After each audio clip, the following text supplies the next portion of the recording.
E o pior que foi igual segunda-feira, não é a mesma coisa, né?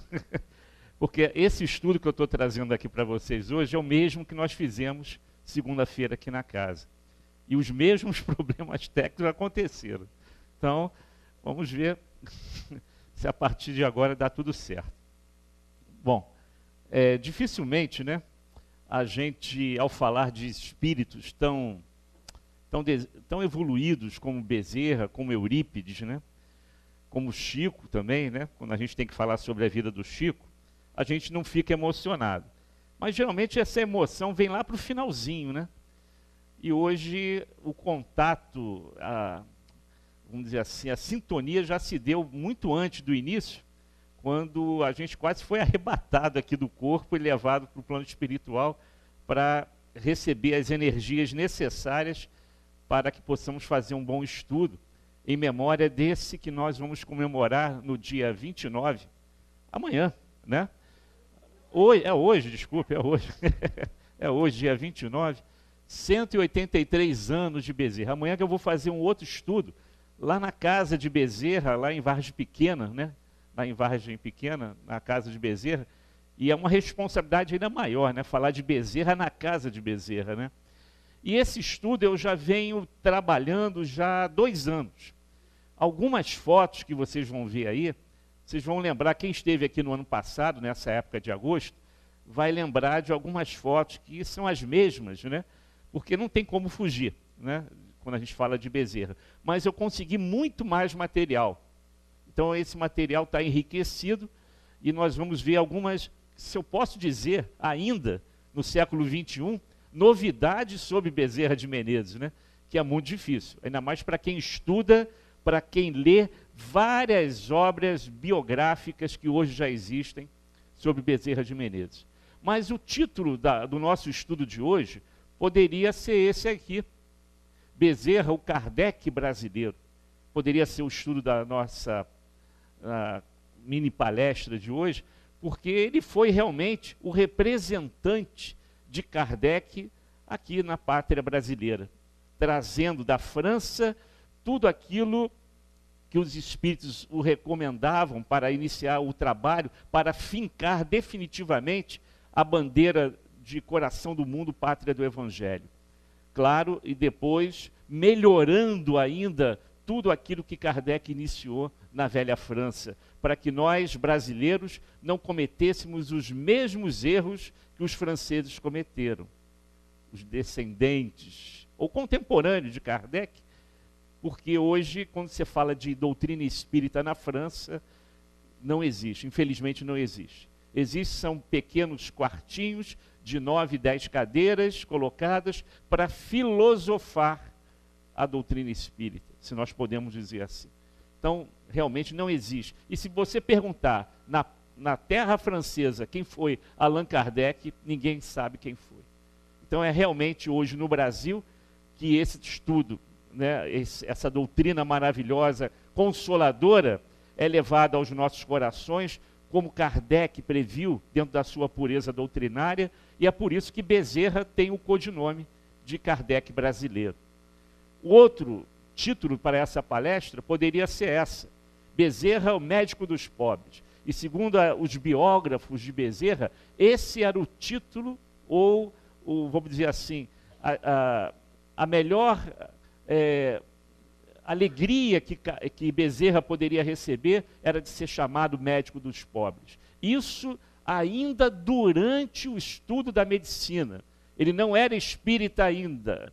Por isso que quando a gente estuda lá no Evangelho e no Livro dos Espíritos, quando nós estudamos lá os caracteres ou as características do homem de bem, nós vamos ver que quando o espírito é missionário, vem comprometido com o trabalho do bem, não precisa ter o rótulo de espírita para ser um homem de bem. Isso aconteceu, inclusive, com Eurípides de Barçanufo também. E nós vamos ver na vida de Bezerra que ele sempre foi um homem de bem, mesmo antes de conhecer a doutrina espírita, como católico, como a sua família era, né? Então esse é o título que ele tinha mais felicidade de carregar consigo.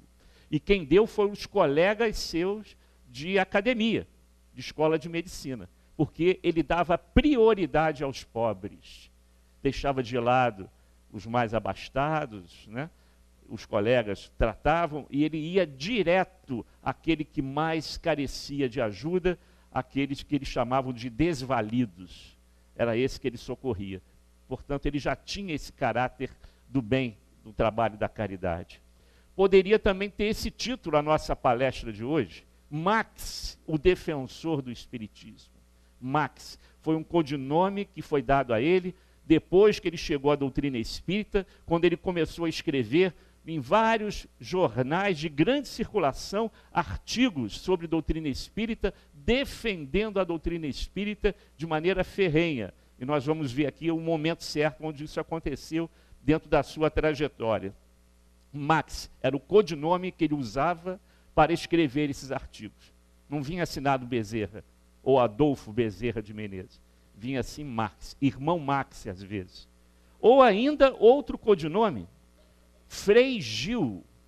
Frei Gil, o abolicionista. Na época do Império, ele defendia com toda a força que ele podia e com toda a sua inteligência, juntamente com outros companheiros abolicionistas, o fim da escravidão. Não foi difícil, nós vamos ver o momento certo em que isso aconteceu. Na época do Império, lutando contra isso.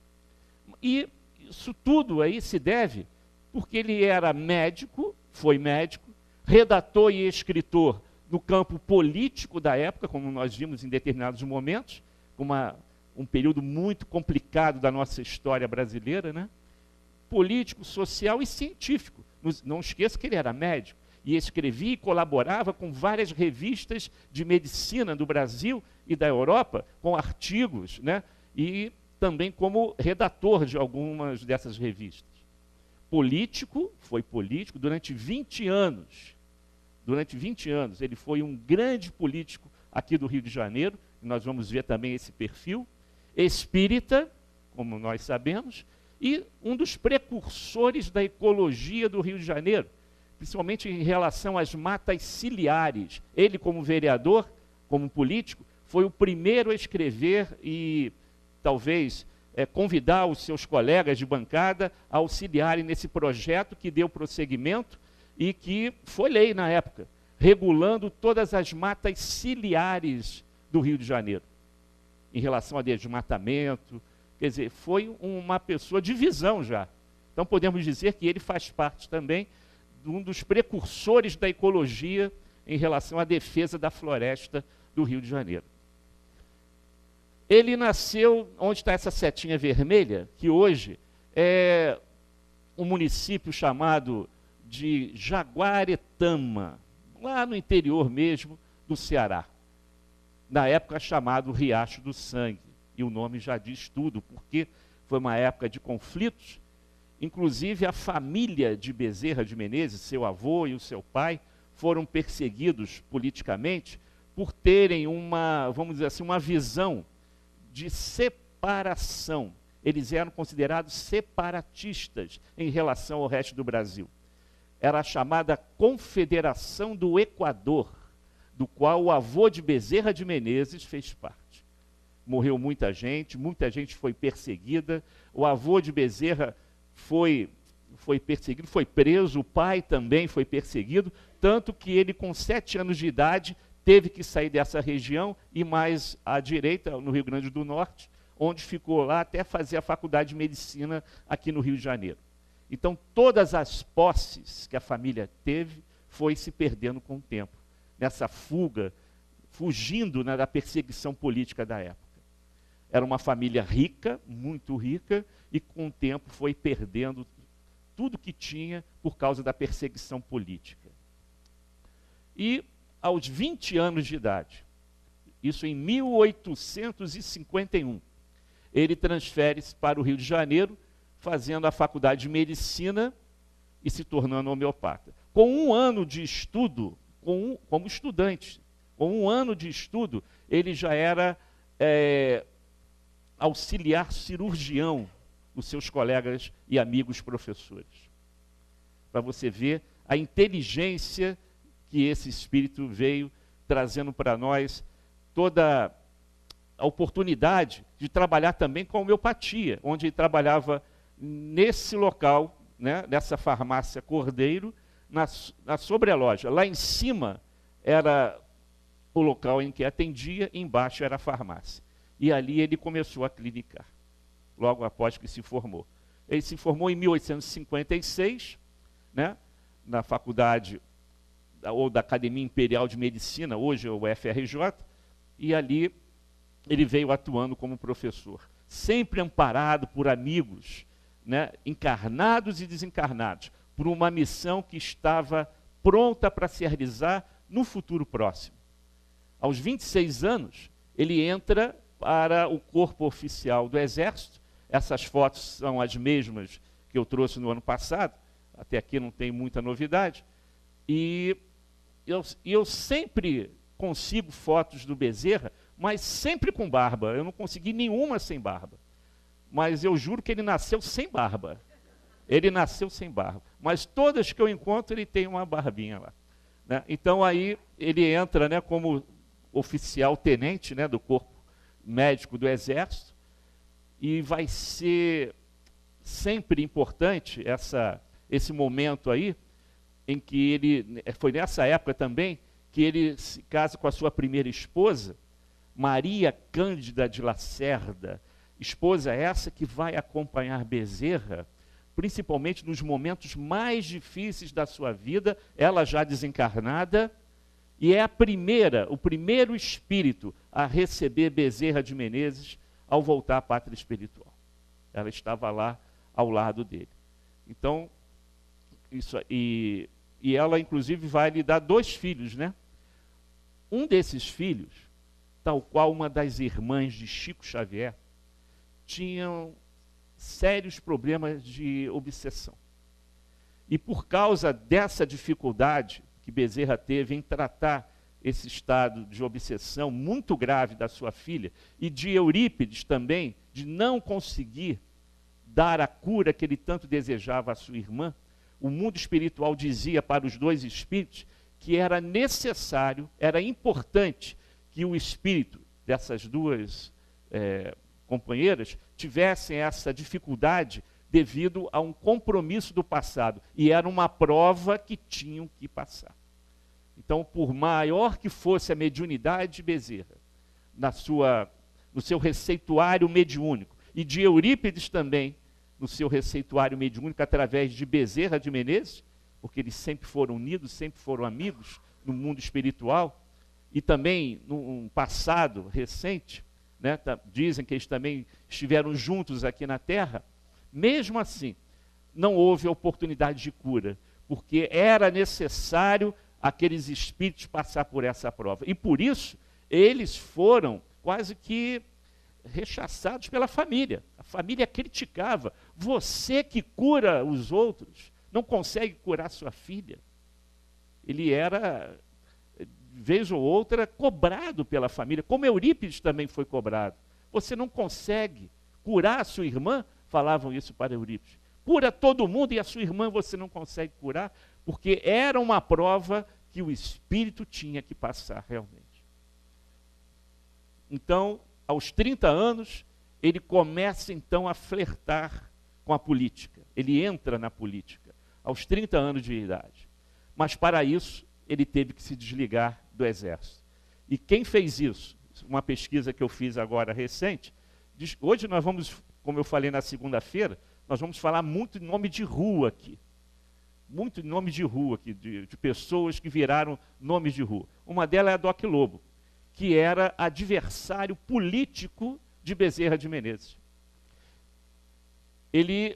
A Doc Lobo era do Partido Conservador e Bezerra era do Partido Liberal da época.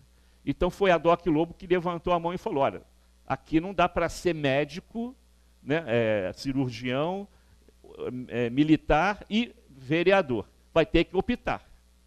Então, a Doc Lobo pediu a impugnação do seu diploma de vereador sob o argumento de que um militar na ativa, na época, não poderia exercer cargo político. E Bezerra de Menezes, então, pede baixa do Exército. Sem pensar, ele pede baixa do Exército. Repare que até ele nem sonha em conhecer a doutrina espírita. Nunca ouviu falar, nunca se interessou, né? Mas já estava trabalhando, ele escolheu a política para poder ajudar o próximo. E é possível, sim, um homem de bem ser político. É possível. Lembre-se que Eurípides também foi vereador da cidade de Sacramento. E quantas coisas boas ele trouxe para Sacramento. E nesses 20 anos que Bezerra ficou aqui, quantas coisas, quanto desenvolvimento ele trouxe para o Rio de Janeiro. É que a gente não conhece Bezerra político, o Bezerra político. Quando a gente estuda os anais que estão, alguns lá em Brasília e outros aqui também no Rio de Janeiro, na biblioteca da Câmara de Vereadores, nós vamos ver o quanto ele trabalhou pela grandeza, pela saúde, porque ele era médico, e pelos profissionais também, pela boa remuneração dos profissionais de medicina, dos professores que naquela época do Império também ganhavam mal. Não é de hoje, não. Esse problema vem lá da época do Império. Ele lutava também para melhores salários para os auxiliares de saúde, enfermeiros e professores. 20 anos trabalhando no bem. Tanto que ele foi, segundo as estatísticas, né, da época, um dos políticos mais votados. Por isso que ele era reeleito com maior segurança. Porque ele fazia o bem, trabalhava no bem, esquecia às vezes a si mesmo para ajudar o próximo. Isso era reconhecido nas urnas. Então é possível, sim, ter ética, ter moral, ter bom senso, trabalhando até com dignidade na política. E Bezerra tinha uma frase que dizia assim: tanto o político como o médico tem que dar tudo de si para a sua população. Dentro da ética, né, e dos princípios mais nobres. Então é possível, sim. Então, assim que desencarna a sua primeira esposa, ele casa com a irmã dela, Maria Cândida. Era irmã da sua primeira esposa. Isso se deu, segundo alguns livros biográficos, que Maria Cândida teve tanta pena dessas duas crianças que ficaram órfãs de mãe, e que uma delas sofria um problema obsessivo grande também, sempre doente, porque Bezerra trabalhava quase o dia inteiro, né, naquele seu consultório que ficava no centro da cidade, e ele morava na Tijuca. Né? Então levava algum tempo para chegar em casa, saía cedo, voltava à tarde, e ela ficava direto tomando conta, né, dos seus filhinhos. Acho que a foto dela não aparece aqui, aparece mais à frente talvez. Acho que é aqui, ó. É aqui, ó. Aos 34 anos ele casa com essa irmã da sua primeira esposa. O porquê disso? Porque a fofoca na época era muito grande. A vizinhança fazia fofoca em relação a um homem viúvo estar em casa com uma mulher que não era casada com ele. E ele, envergonhado, chegou para a sua segunda esposa e disse: eu vou te pedir em casamento porque você já é a mãe espiritual dos meus filhos. Eu quero que seja a verdadeira mãe dos meus filhos. Por isso eu vou te pedir em casamento. Ele já estava, né, se encantando por ela, pelo carinho, pela total dedicação que ela dava aos filhos. E também para terminar aquela fofoca infernal que acontecia nos arredores da sua casa. Porque ele voltava para casa e ela ainda estava lá com as crianças. Então, assim ele chama em casamento, e ela assim, já existia um amor. E com esse amor renovado, eles têm 7 filhos. Total, 9 filhos. Eu costumo dizer que ele é um grande incentivador da reencarnação. Aí eu brinquei com o Gilson aqui, só perdeu para você. Você perdeu para ele. O Gilson não conseguiu chegar a 9, né? Mas ele teve 9 filhos. 9 filhos. Né? Então, e todos, depois que cresceram, né, com exceção daquela criança que tinha aquele problema já programado na pátria espiritual, todos foram muito bem sucedidos, né, no seu campo profissional. Aí ele aparece com o pseudônimo do Frei Gil, aquele que a gente falou no início, né, aos 38 anos, lutando pela abolição. Porque na época, os senhores de escravos, donos de engenho, diziam assim: como é que o Brasil vai funcionar? Como é que o Brasil vai caminhar se a gente libertar todos os escravos? Quem vai ser o braço do Brasil, a força do Brasil para produzir? Que naquela época a ideia era essa. Só a escravidão que dava condições econômicas do Brasil sobreviver. Sem escravos, como é que havia trabalho? Eles não tinham aquela relação do trabalho remunerado, que a ideia capitalista da Europa começou a trazer, e chegou muito tarde aqui no Brasil.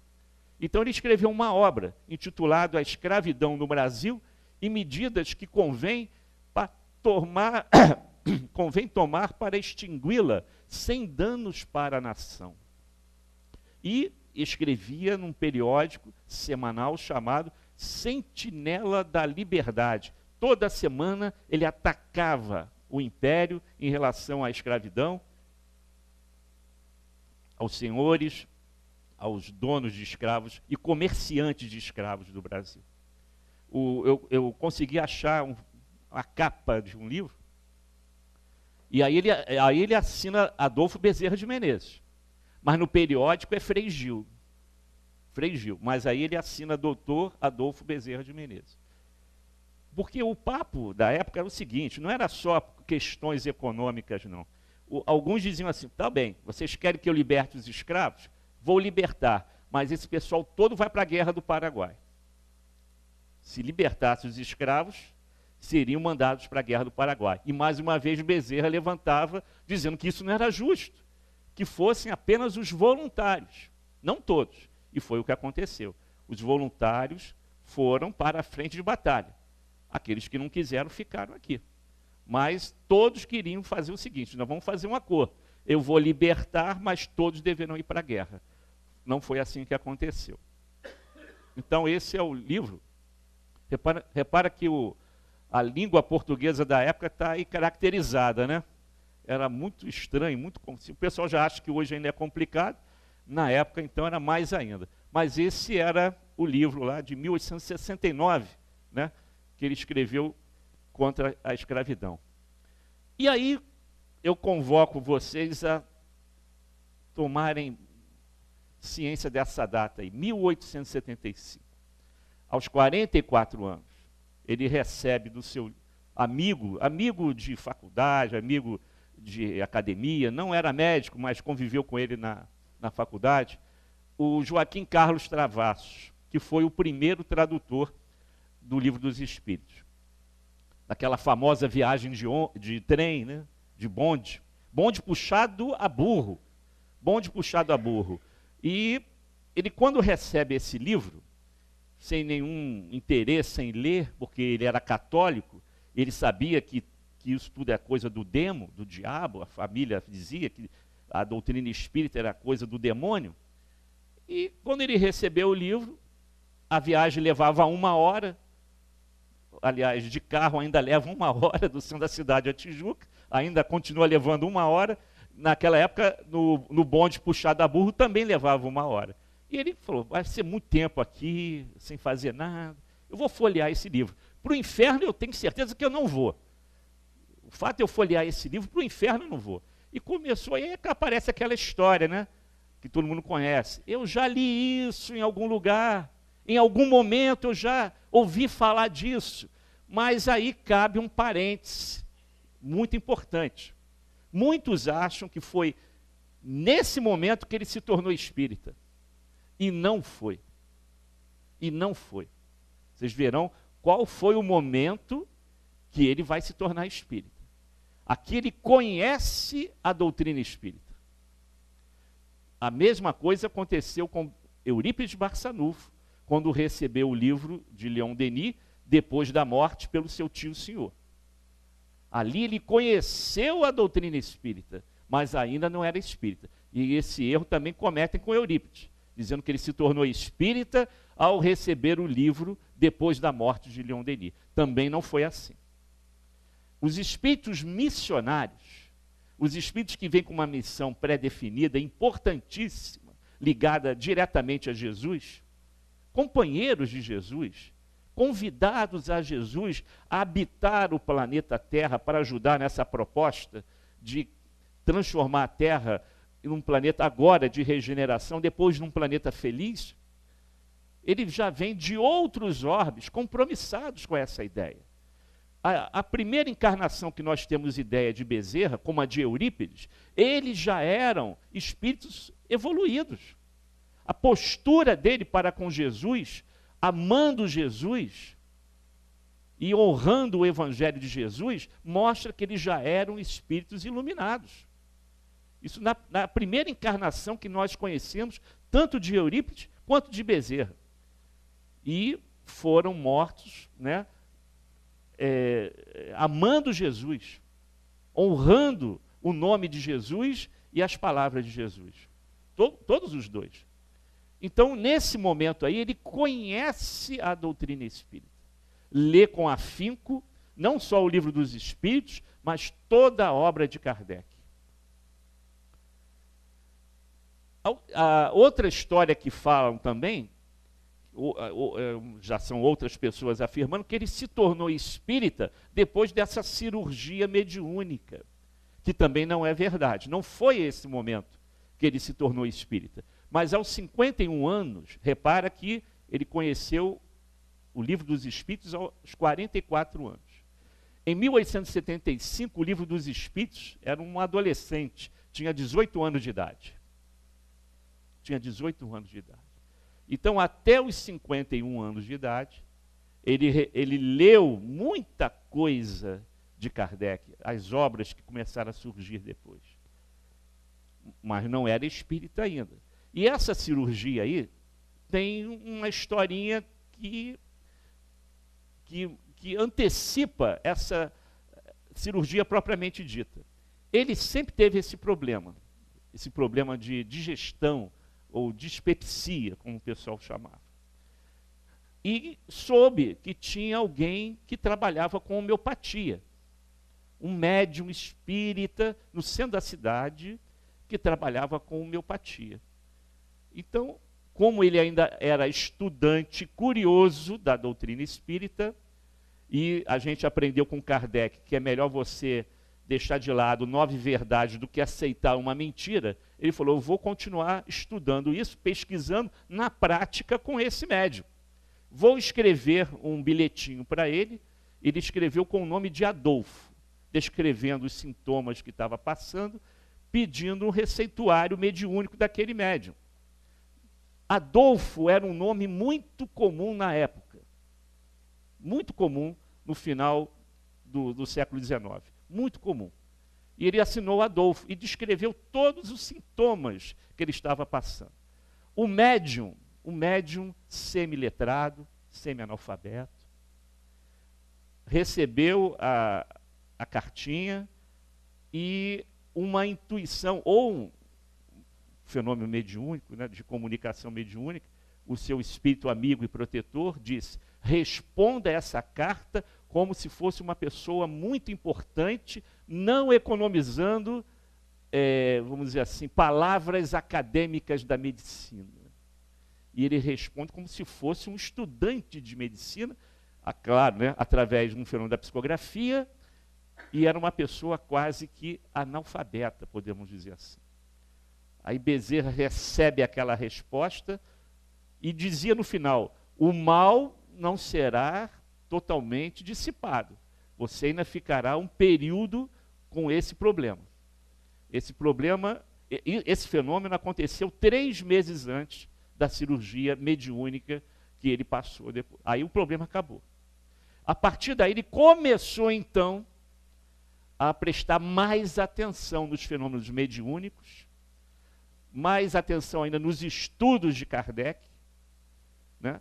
E aí, aos 54 anos, ele se retira da política. Quase 20 anos dedicado a ela. Ele se retira devido ao apelo do seu mentor espiritual, que poucos sabem, que foi Santo Agostinho. Santo Agostinho foi o mentor espiritual de Bezerra de Menezes. E o Santo Agostinho, então, recomenda que ele se retire da política e se dedique à sua missão verdadeira como médico dos pobres. Kardec brasileiro, de renovar as nossas esperanças no Brasil como coração do mundo, pátria do Evangelho, e trazer para o Brasil, de forma definitiva, a bandeira do Espiritismo, que hoje está fincada aqui. Até quando a gente não sabe, depende da gente. Ela não está aqui de forma eterna. Depende de nós espíritas, do movimento espírita, se essa bandeira vai continuar aqui ou não. Senão, se continuarmos nos milindres, com os problemas que nós encontramos entre irmãos de casas espíritas, e dentro das casas espíritas, aí a bandeira vai para outro lugar, gente. Não há mais margens para que possamos ficar olhando, né, as discussões tolas, os ciúmes, os melindres que acontecem dentro do movimento espírita. Se isso continuar, a bandeira vai para outro lugar. Como passou pela Palestina, foi na França e agora está no Brasil. E poderá ir para outro lugar. Só depende da gente. E ele depois entendeu essa responsabilidade. Por isso que ele foi 2 vezes presidente da Federação Espírita Brasileira. Porque uma vez só não deu conta aos problemas que tinham lá. E reparem, a federação aqui da Avenida Passos foi inaugurada em 1884, se não me engano. Ele já conhecia todos os diretores da FEB. Conversava com todos, mas nos anais da FEB não aparece lá Bezerra como cofundador ou como diretor da FEB naquela época. 1 ano depois ele entra para a Federação Espírita. 1 ano depois ele se diz espírita. Foi nesse momento aqui. Ó. Foi aos 55 anos de idade. Reparem que passou 11 anos do advento daquele negócio lá do bonde, que ele recebeu o Livro dos Espíritos.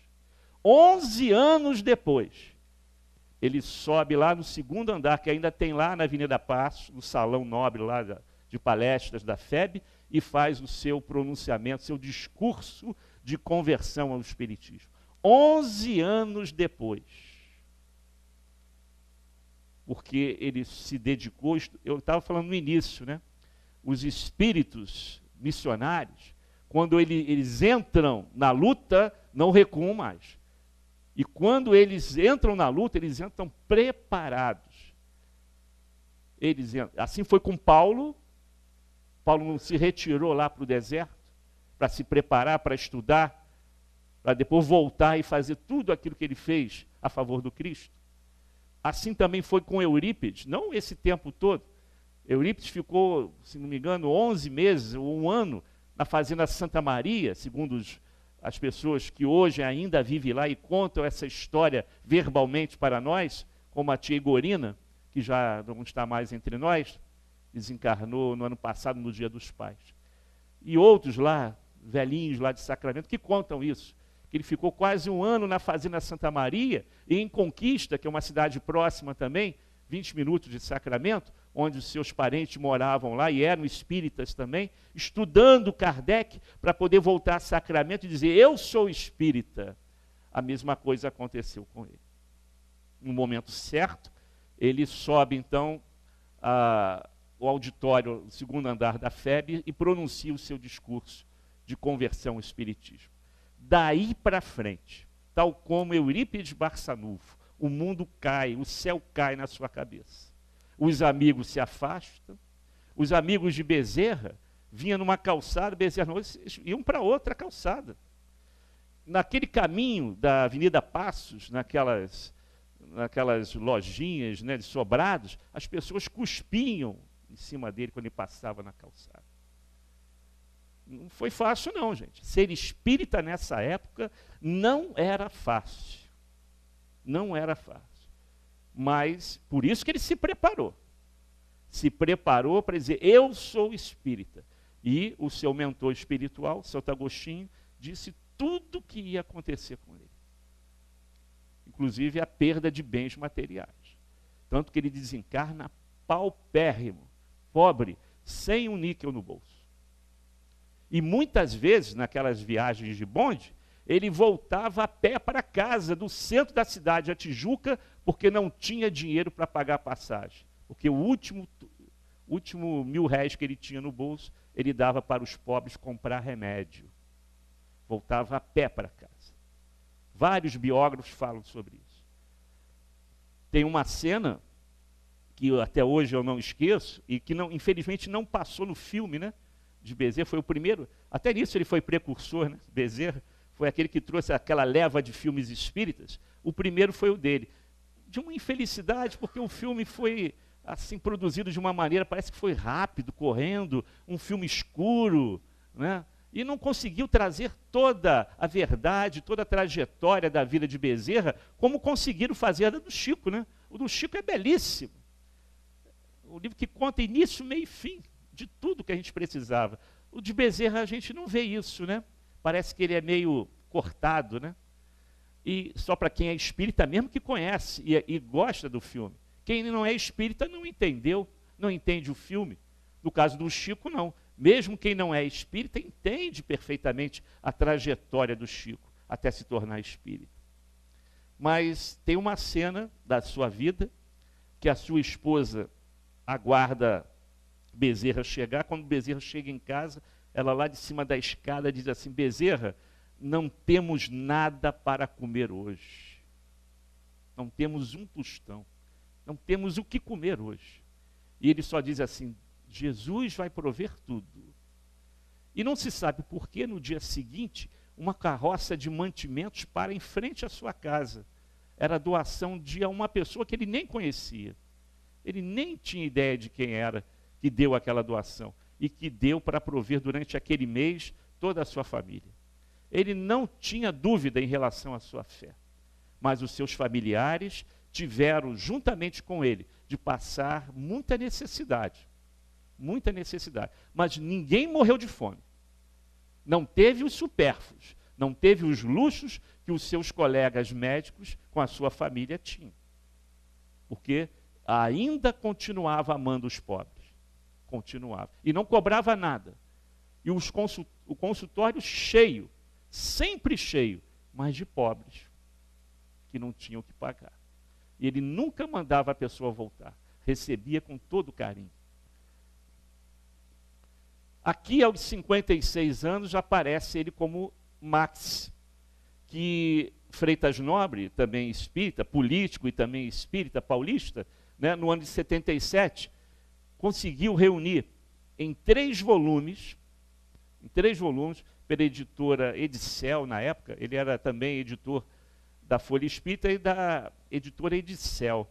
Ele conseguiu montar esses 3 volumes com tudo aquilo que Max escreveu nesses principais jornais. O JB já existia na época, Gazeta Mercantil, mas principalmente no jornal O País, com Z mesmo, né? Onde o diretor era Quintino Bocaiúva, outro nome de rua aí, né? E no Reformador também ele escrevia. Eu não coloquei aqui, eu não editei as colocações de Max, as falas, as colocações perante a Igreja Católica, porque eu fiquei envergonhado. O que ele escreve como Max, a gente fica, puxa vida, mas é Bezerra que está falando isso? Ele não poupa críticas violentas à Igreja Católica. A santidade do Papa, as confissões auriculares, ao poder que a Igreja dá aos seus sacerdotes. Olha, eu fiquei assim, puxa, mas ele pegava pesado sim. E por isso talvez que recomendaram, não bota Bezerra não, bota irmão Max aí, porque os católicos que vão ler isso aqui vão te caçar, e que nem na época da Inquisição. Eram coisas violentas, mas verdades que o pessoal não via na época. E ele dizia, alguém tem que dizer isso, alguém tem que alertar o povo, e ele fazia isso. Então, são hoje 3 volumes dificílimos de encontrar. dificílimos, né? Agora tudo está digitalizado na internet, né? Você pode baixar qualquer livro. Os 400 livros do Chico, você pode baixar aqueles que ele escreveu pela FEB, pode baixar com maior segurança. Esse aí também. Comprar aqui está difícil, né? Você não vai conseguir comprar esses livros aí. Então aí está a vida dele como Max. Eu coloquei essa foto aí, que ele também fazia trabalho como voluntário, projetos voluntários, ajudando, lecionando disciplinas ligadas à química, biologia, física e matemática, no antigo liceu, na Sociedade Propagadora das Belas Artes. E eu coloquei essa figura aí, porque eu tinha falado com o Alex Pessini, que é o meu colega também, lá da Faculdade Bittencourt da Silva, do Liceu, uma faculdade tem dentro do Liceu, que eu costumo brincar com o Alex Pessini, que aqui nessa casa espírita, só eu e Alex somos colegas de trabalho de Bezerra de Menezes, porque nós trabalhamos no Liceu também. Então a gente brinca que nós somos colegas de trabalho de Liceu, e por isso a nossa responsabilidade é muito grande. Inclusive eu saio daqui correndo para lá, que nós temos uma formatura para fazer lá. Então, nessa época aqui, o Liceu era na Avenida Rio Branco. Isso aí é a Avenida Rio Branco da época, onde hoje é a Caixa Econômica Federal. Né? Bem perto, lá no Largo da Carioca, é ali pertinho. Largo da Carioca hoje seria um pouquinho mais para frente, onde está a Caixa Econômica lá. Por problemas políticos, que a gente não vai comentar aqui, relacionados a Getúlio Vargas, né? O pessoal do Liceu foi remanejado lá para onde é hoje a Praça 11, perto lá do Balança Mas Não Cai. Né? Por problemas políticos, eles se tiraram dali. Mas Bezerra trabalhou aí como colaborador, como diretor, né, voluntário dos projetos, conselheiro da Sociedade Propagadora de Belas Artes. E professor também, não ganhava nada. Ele dava aula ali com o maior prazer. E aos 58 anos, o presidente da Casa de Ismael se torna nada mais nada menos que Bezerra de Menezes, no seu primeiro mandato. E ele implanta a escola de médios e da caridade fraterna. Naquela época, até Bezerra chegar à presidência da FEB, não se estudava para sentar na mesa mediúnica, para trabalhar com a mediunidade, não. Aquele que se interessasse, lesse alguns livrinhos, poderia ir, mas não havia estudo sistematizado da doutrina espírita. E isso tudo mudou por uma carta recebida mediunicamente pelo médium Pereira da Silva, Frederico Pereira da Silva, do próprio Allan Kardec, alertando aos espíritas brasileiros da época para que não cometessem os mesmos erros que aconteceram na França, para sair da filosofia, do cientificismo, porque a FEB naquela época estava repleta de acadêmicos, doutores, intelectuais, positivistas. E a caridade ficava em segundo plano. Eles queriam debater igual como estava na França. Então Kardec escreve essa carta, que quem entrar lá na FEB, procurar essa carta, está lá disponível. Né? Ou só colocar mensagem de Allan Kardec aos espíritas brasileiros. Põe na Google que aparece a carta. E vocês vão ver a responsabilidade assumida por Bezerra quando ele pega pelo primeiro mandato a presidência da FEB. E ainda teve esse problema. Hein? No seu primeiro mandato como presidente da FEB, ele ainda teve que enfrentar isso aí. Ou seja, alguém no governo criou uma lei, alguém que não era espírita, é claro, católico ferrenho, criou essa lei do novo Código Civil da época, que colocava limitações às associações de pessoas e reuniões espíritas, chegando até ameaçar na cadeia pública quem fosse pego na casa espírita. É um decreto que proíbe o espiritismo. E dizia o seguinte: praticar o espiritismo, a magia e seu sortilégio, e para ele era tudo a mesma coisa, usar talismãs e cartomancias para despertar sentimentos de ódio ou amor, e inculcar cura de moléstias curáveis ou incuráveis, enfim, para fascinar e subjugar a credulidade pública, penas de prisão celular, quer dizer, na cela, por 1 a 6 meses, ou multa de 100 a 500 mil réis. Era preso e ainda pagava uma multa violenta. Naquela época, o espiritismo era tão perseguido, não só pela população, mas pela política e pela polícia local, que surgiu um hábito das pessoas assinarem livros. Tem casas espíritas antigas ainda, que você entra e assina um nome no livro. Não sei se vocês já estiveram em alguma casa espírita assim. Você entra e assina um livro de presença. Aquilo era obrigação para que a polícia da época soubesse quem frequentava aquela casa espírita. E se fechasse a porta para fazer as reuniões de desobsessão, que são reuniões privativas, a polícia batia na porta, arrombava a porta e levava todo mundo preso.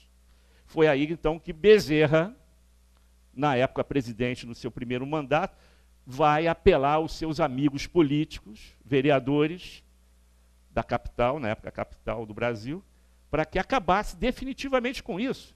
Porque onde estava a democracia? Onde estava a liberdade do culto religioso aí? Então, com muita pressão, e visitando várias casas espíritas da época, dando força para continuar, inclusive, na casa espírita de Jacarepaguá, aquela lá do Pichincha, tem guardado lá, deve estar guardado em algum arquivo lá, o livro de atas de assinatura com várias visitas de Bezerra de Menezes, como presidente, indo lá, que é uma das primeiras casas espíritas do Brasil, nessa região aqui, é aquela do Pichincha ali. Então ele ia lá, assinava o livro de presença, tem várias assinaturas dele lá, incentivando o movimento para não parar, que muitos ficaram com medo de até assistir uma reunião espírita, com medo de ser preso. Quando havia as procissões religiosas, em relação a um santo qualquer, e essa procissão, indo em fila indiana, passava em frente a uma casa espírita, o padre invocava a todos e apedrejar a casa espírita. Ignorante, né? Acreditando que a igreja tinha esse poder, né? Que o padre tinha esse poder. Pegavam as pedras e jogavam, quebravam todas as vidraças da casa espírita. Bastava ter uma no caminho da procissão. Isso relata os livros, a história da época. Outro nome de rua aí, Dias da Cruz, espírita, presidente da FEB. Entre o primeiro e o segundo mandato de Bezerra, Dias da Cruz pegou esse momento de turbulência. Não com a comunidade externa, mas sim com os próprios membros da Federação Espírita Brasileira. Dias da Cruz não estava dando conta. E chamou o Bezerra e falou, olha, você tem que pegar o leme desse barco aí, que eu não estou conseguindo. Era muita vaidade, muito egoísmo entre os participantes da doutrina espírita, dos próprios companheiros da FEB.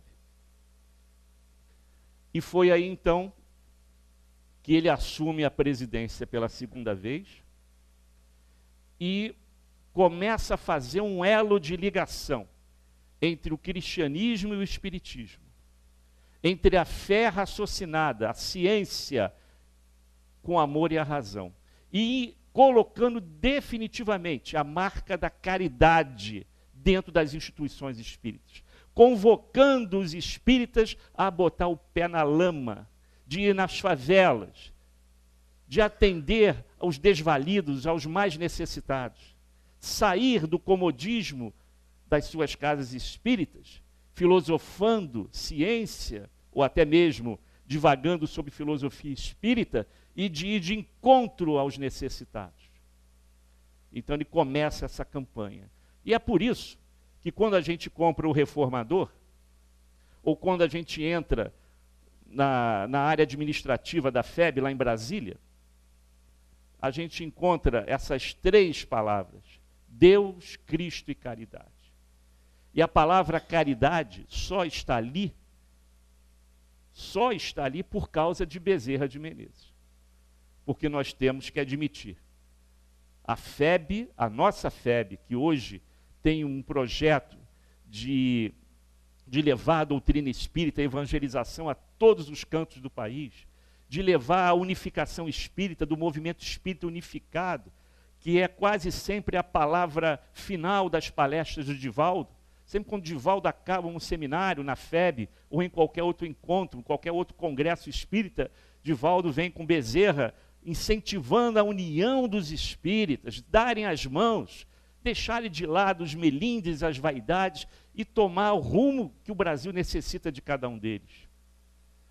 E é por isso que a caridade está lá. Deus, Cristo e caridade. Porque se não fosse Bezerra, o movimento espírita de hoje não seria como nós temos. A Casa Espírita não teria plataformas, projetos de trabalho com os mais necessitados.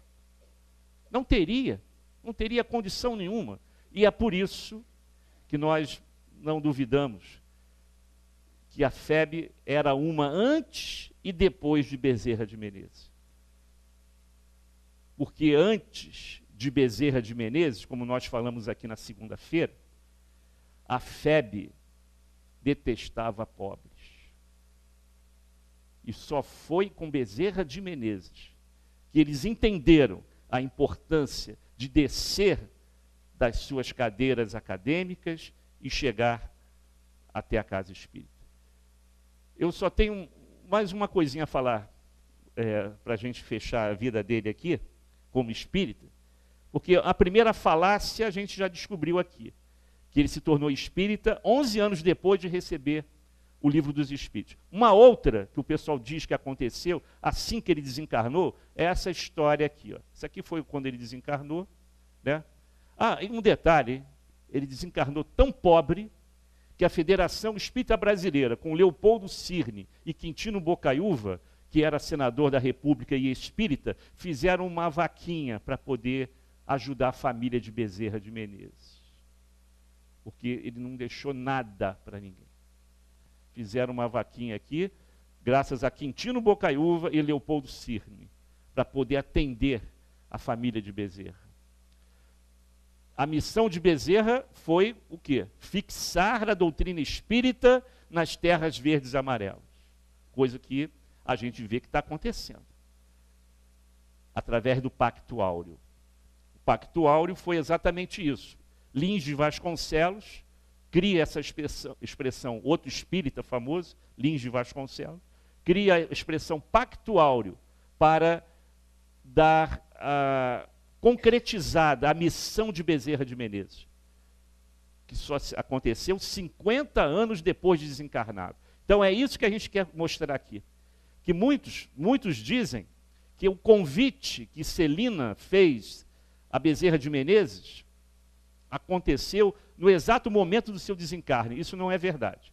No exato momento do seu desencarne, a sua primeira esposa e Celina estava ao seu lado, mas Celina veio apenas levantar Bezerra para colocar no peitoril da janela para poder ver a população lá fora, de mais de 2.000 vozes de espíritos que gritavam o seu nome. E ele perguntou, mas quem são eles? Todos aqueles que você curou e não cobrou nada. Mais de 2.000 pessoas lá. E da sacada ele via aquilo tudo. O que aconteceu realmente na segunda visita de Celina foi quando o Pacto Áureo aconteceu definitivamente.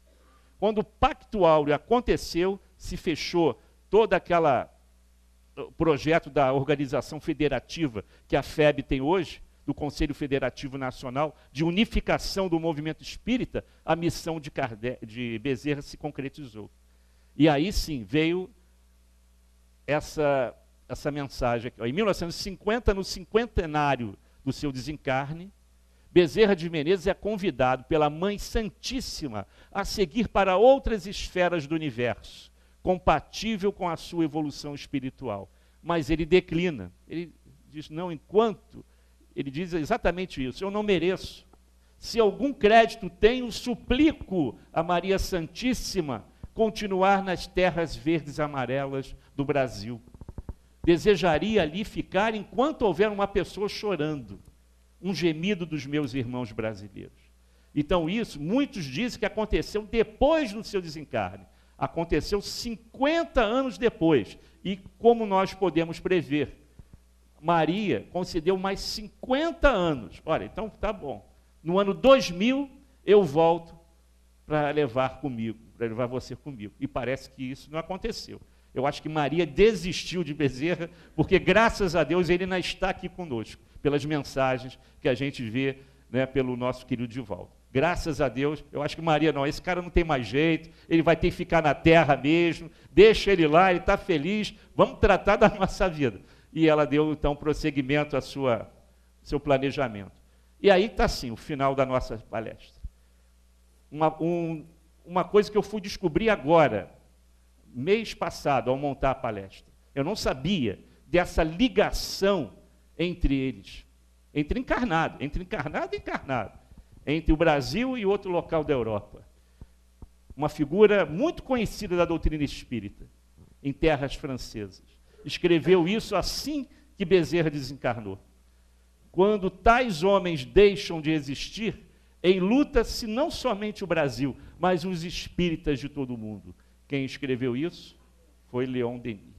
Eu não sabia, eles se correspondiam frequentemente. Eu não sabia disso. E Leon Denis dá todo esse crédito ao nosso Kardec brasileiro. E quando Leon Denis chama de Kardec brasileiro, ele sabe o que estava falando, porque ele conviveu com Kardec. Né? Bom, então aí fica o nosso estudo. Iria completar 69 anos, ou seja, 14 anos como espírita, Eurípides 15 anos como espírita, Kardec 15 ou 16 anos como espírita. Esse é o tempo suficiente, gente, que esses espíritos missionários têm para fazer o bem. É o tempo necessário para despertar a nossa atenção, no caso de Bezerra, para com os necessitados e os desvalidos. Muita paz a todos.